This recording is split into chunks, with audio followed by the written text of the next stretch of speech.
Viajes temáticos, un viaje por la música en las letras. Desde que Safo de Mitilene pulsara su lira para musicalizar sus propios versos minuciosamente confeccionados, literatura y música se estrecharon las manos para ya nunca más soltarse. En verdad, la poesía no es más que una extensión de la música y el canto no es más que una extensión de la voz humana. Esta estrecha vinculación se deja percibir nítidamente en el conjunto de obras literarias que conforman el canon occidental y mundial. Ya se trate del coro de bacantes que glorifican a Dioniso en la tragedia de Eurípides, o de un misterioso flautista que, pesadilla de roedores, va ofreciendo sus servicios plaguicidas. La música puede ser un efecto sonoro, como la rima, los acentos o las aliteraciones, o un tópico recurrente. Puede ser una coartada para engendrar una historia, la causa o la finalidad de una pieza literaria. La literatura también ha sido testimonio de los músicos, de sus vidas atribuladas y de sus psicologías tan peculiares. Grandes literatos han sido, a su vez, músicos, y ese conocimiento suele plasmarse en la factura literaria. Es el caso del alemán Ernst Theodor Amadeus Hoffmann, del uruguayo Felisberto Hernández o del francés Boris Vian. De la música se suele destacar su origen angelical, su naturaleza hipnótica, su poder de seducción y su expresividad, pero también su voluptuosidad, su costado siniestro y su estirpe diabólica. Si la música expresa la condición humana en su conjunto, resulta lógico que sea contemplada como ejemplo de virtud y fuente de vicio simultáneamente. Esta colección de música, este viaje de la música en las letras, se detiene en las principales menciones de la música en el canon mundial, desde los remotos tiempos de los trágicos griegos hasta la ultimísima literatura hispanoamericana. La colección de la música en las letras se articula en dos grandes mitades, la música en la antigüedad y la música en la modernidad.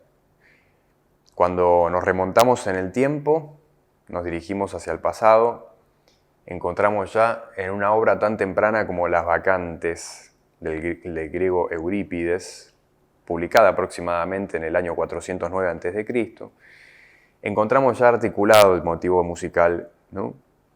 Cuando la noche cae y el vino fluye, un coro de bacantes entona sus ditirambos para invocar a Dioniso, ¿no? La música en esta obra expresa el frenesí de los ánimos que enturbia la bebida. Algo curioso en la obra de Eurípides es que es de las primeras, en el canon occidental, en articular la relación entre la música, el alcohol, el desenfreno, el frenesí. Es decir, la música aquí no es, digamos, la visión matemática y apolínea, sino que la música es exceso, es exuberancia, ¿no?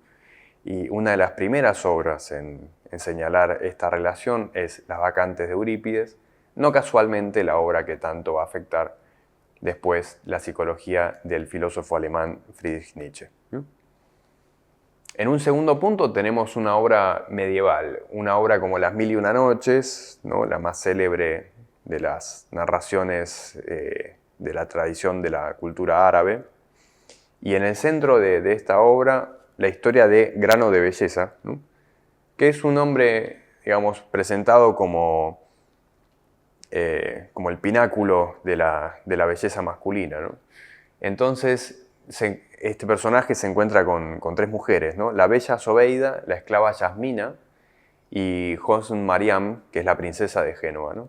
Las tres terminan siendo esposas del deslumbrante Grano de Belleza y las tres consiguen seducirlo por la dulzura del canto femenino. Aquí entonces lo musical aparece asociado a la belleza femenina, digamos, y sobre todo, digamos, esta historia enfatiza la correlación entre la voz humana y el canto, ¿no? Es también el canto una vía de acceso al corazón de los hombres, ¿no? Más adelante en el tiempo, digamos ya en el siglo XVI, nos encontramos con la obra de Luis de Góngora, Luis de Góngora, digamos, el poeta más esotérico, más difícil del barroco español, ¿no? Él compuso canciones y otros poemas en arte mayor, ¿no es cierto? Y se trata de una obra en general menor dentro de la obra de Góngora, ¿no? Sus obras más famosas son la fábula de Polifemo y Galatea y Las Soledades. Y en este caso se trata de una obra no tan culteranista, no tan culterana, digamos, como las dos primeras, sino una serie de poemas que intentan plasmar el color de la España profunda, ¿no es cierto?, en su cancionero, evocando los aires folclóricos que remiten a la poesía popular de un Lope de Vega, por ejemplo, ¿no? En ese sentido, Góngora también ha tenido un oído muy musical, ¿no? Y a pesar de la imagen frecuente de Góngora, como una especie de poeta culto, elitista, ¿no? Autor de una poesía o una visión del arte un tanto elitista, Góngora también estaba íntimamente conectado con las vivencias del pueblo y sobre todo del sur, gitano de España, de la España profunda, ¿no? Él era oriundo de Córdoba y precisamente este tipo de vivencias son las que quedan reflejadas en canciones y otros poemas de arte mayor.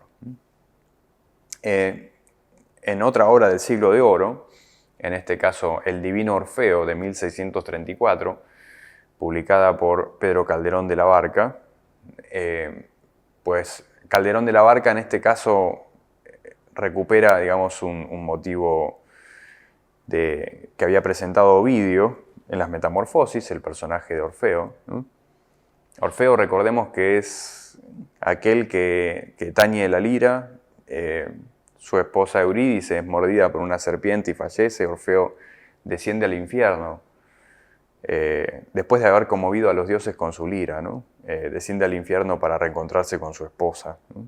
Es decir, que aparece la idea en este caso, de la música, no vinculada a algo popular o folclórico, tampoco la música vinculada a los aspectos diabólicos, sino la música como una forma de acercamiento hacia los dioses, ¿no? En definitiva, los seres humanos producen la música para conmover a los dioses, armados con su voz y con su lira, ¿no? Ese es el gran motivo de Orfeo, que es el gran motivo humano, es el gran motivo del arte. El arte es pensado, en definitiva, para conmover a los dioses, ¿no?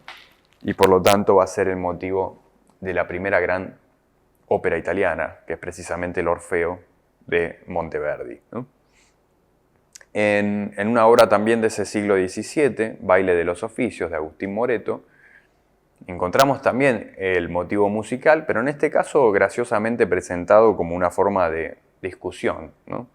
Cómo discutir cantando o cómo pelear bailando sería el motivo de esta obra, y ahí radica uno de los hallazgos del teatro español, donde lo pintoresco y lo vulgar se presentan entremezclados, ¿no? Ahí está el talento de Agustín Moreto, un autor escasamente estudiado en la academia, pero un autor que también ha sabido, digamos, captar la gracia, ¿no? del habla coloquial de la España profunda, ¿no? Otro de los textos incluidos en la colección son los villancicos, que comienzan en 1700 y se extienden hasta entrado del siglo XX. Los villancicos son todos responden a distintos autores, ¿no es cierto? Y los villancicos básicamente son canciones y composiciones líricas de tema navideño, ¿no? Entonces, pasaron los siglos, los compositores siguen ideando melodías que unan a la familia en torno de un árbol de Navidad, en una tradición que no por antigua, digamos, se tornará obsoleta, ¿no? Los villancicos, en definitiva, suelen ser letras y canciones luminosas, ¿no es cierto?, de esperanza, de unión, de paz, de familia, y una serie de valores que suelen actualizarse con cada nueva Navidad, ¿no? Esa es precisamente la intención del villancico. Otra obra interesante es ya en el romanticismo alemán, ¿no? El violín de Cremona, un cuento corto de Hoffmann, ¿no es cierto?, donde se habla precisamente de este mítico violín, ¿no? El violín de Cremona remite obviamente al Stradivarius, que es el violín más famoso, más célebre, creado por una familia de la ciudad de Cremona, de Italia. Y se han vuelto, digamos, violines prácticamente míticos, ¿no? Hay muy pocos Stradivarius en el mundo y, digamos, sabemos que sus precios son estratosféricos, ¿no? En el caso del cuento de Hoffmann, la música aparece entreoída en sueños, ¿no? Y expresa las agonías más inconfesables. Es decir, aquí la música ya es vivida como una experiencia interna, onírica, más vinculada al mundo interior de los personajes que propiamente a una vivencia popular, digamos, o social, ¿no?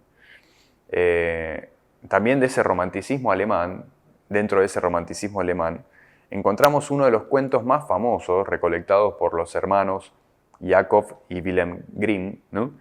Dos hermanos que recorrieron la Alemania profunda, los pueblos bávaros, ¿no? de todo el interior de Alemania, buscando historias populares, tradicionales, y una de estas es obviamente la historia del flautista de Hamelin, ¿no? En un pequeño pueblo infestado de ratas, ¿no? El alcalde decide pagar a un misterioso flautista que dice tener la receta para liberar al pueblo de las ratas, ¿no es cierto? Esa receta es su flauta, y cuando se resisten a pagarle por sus servicios, el flautista decide llevarse a los niños, ¿no? Es decir, lo que aparece aquí tematizado en el flautista de Hamelin es el poder hipnótico de la música, ¿no es cierto? Es la música vista como una especie de embelesamiento, ¿no? Los personajes entran en trance cuando el flautista toca, ¿no? Y esto es magistralmente capturado por los hermanos Grimm en esta historia popular, ¿no? Ya en 1830, Honoré de Balzac, el representante máximo del realismo francés, junto con Stendhal, publica Sarracine, ¿no? Sarracine es una novela corta que ha sido exhaustivamente analizada por Roland Barthes en un famoso texto que se llama SZ, ¿no? Y nos presenta la historia de una majestuosa soprano que se llama Zambinella, de quien se enamora el protagonista, Sarracine, que es un desdichado escultor. El escultor se enamora de Zambinella sin sospechar que detrás de esos gorgoritos, ¿no? De esa majestuosa soprano, se esconde una historia bastante truculenta, ¿no es cierto?, que tiene que ver con la naturaleza sexual y genérica, digamos, de la protagonista, ¿no es cierto? Balzac mantiene el suspenso hasta el final, ¿no es cierto?, y así resuelve la incógnita detrás de esta misteriosa cantante, ¿no? También dentro de ese siglo XIX nos encontramos con El nacimiento de la tragedia en el espíritu de la música, que es una de las obras capitales de Friedrich Nietzsche. Embriagado por las potentes armonías wagnerianas, Nietzsche halla en la música el sentido trágico de la existencia, ¿no? Nietzsche ha llegado a decir que la vida sin música es un error, ¿no? Y precisamente Nietzsche se retrotrae a la historia de Dioniso, de Baco, ¿no? Que él encontraba muy sugestiva, y encuentra en esa historia, en las vacantes de Eurípides, encuentra la clave de la música, ¿no? La música como una forma de vida más auténtica, ¿no? La música como una vivencia desprovista de las ataduras de la moral. La música como una vivencia frenética, desencajada, ¿no? Única, que no tiene nada que ver con las convenciones sociales, con los usos, con las costumbres. La música como el último reducto de libertad humana. En definitiva, es la conclusión a la que llega Nietzsche, quien por cierto también era músico, ¿no? Y en el caso del cuento de Henryk Sienkiewicz, el autor polaco, premio Nobel de Literatura, ¿no?, más conocido por la novela histórica Quo Vadis, él escribe un cuento que se llama Janko, el músico, que nos presenta a un pobre personaje estremecido por los sonidos de la naturaleza, quien sueña con tener un violín propio, ¿no? Y al no poder hacerlo, digamos, el silbo del viento se convierte, el silbo del viento en los árboles, entre las ramas, se convierte en su único consuelo, ¿no? También de ese siglo XIX, a mediados del siglo, y también dentro de los países eslavos, nos encontramos con Los cantores rusos, que es uno de los cuentos que recolecta Iván Turgeniev, ¿no es cierto?, en sus relatos de un cazador. Turgeniev, quien es conocido por novelas como Padres e Hijos, Primer Amor, Humo, etc., escribe este cuento que nos muestra las vivencias elementales del campesinado ruso, una vida llena de penurias, padecidas en la pobreza, donde el canto tabernero pareciera ser la única válvula de escape que encuentran estos personajes, ¿no? Es como si este cuento hubiese inspirado una novela importante del siglo XX como La Madre, de Máximo Gorki, cuyo primer capítulo es una descripción sórdida, naturalista, de lo que terminará siendo el arrabal proletario ruso, ¿no? En Las Flores del Mal, el poemario de Baudelaire, encontramos un poema que se llama La Música, precisamente, y allí, digamos, lo que plantea Baudelaire es una analogía, es una especie de alegoría que atraviesa todo el soneto, se trata de un soneto, donde Baudelaire compara la música con el mar, ¿no? La idea sería que, como en medio de una tempestad convulsionada, la música arrebata, agita, sacude, estremece, pero al mismo tiempo entregarse a la música es abrir los sentidos a la totalidad de la existencia, ¿no? Es decir, ¿qué habría de común entre el mar y la música? Pues básicamente que el mar contempla la totalidad de los estados anímicos, ¿no? El mar puede ser plácido, puede ser sereno, puede ser prácticamente insonoro. El mar también puede ser convulsionado, puede estar convulsionado, puede sacudir y producir un sonido, digamos, estremecedor. Entonces, ese espectro, digamos, de intensidad en el que se maneja el mar es al mismo tiempo el espectro de intensidades que maneja la música, desde el pianísimo al fortísimo, ¿no es cierto?, desde el lento al rápido, pasando por todas las variantes musicales. Y por último, también dentro de este romanticismo del siglo XIX, pero ya en territorio español, nos encontramos con una de las leyendas de Gustavo Adolfo Bécquer. Se trata de Maese Pérez, el organista, ¿no?, que es una historia interesante, digamos, trata sobre un órgano antiguo en una catedral, en una ciudad antigua, ¿no?, del sur de España. Allí dice, los tubos expulsan el aire que retumba en la catedral, pero nadie se sienta delante del instrumento, ¿no? Es decir, ¿qué se esconde detrás de ese órgano que se interpreta solo?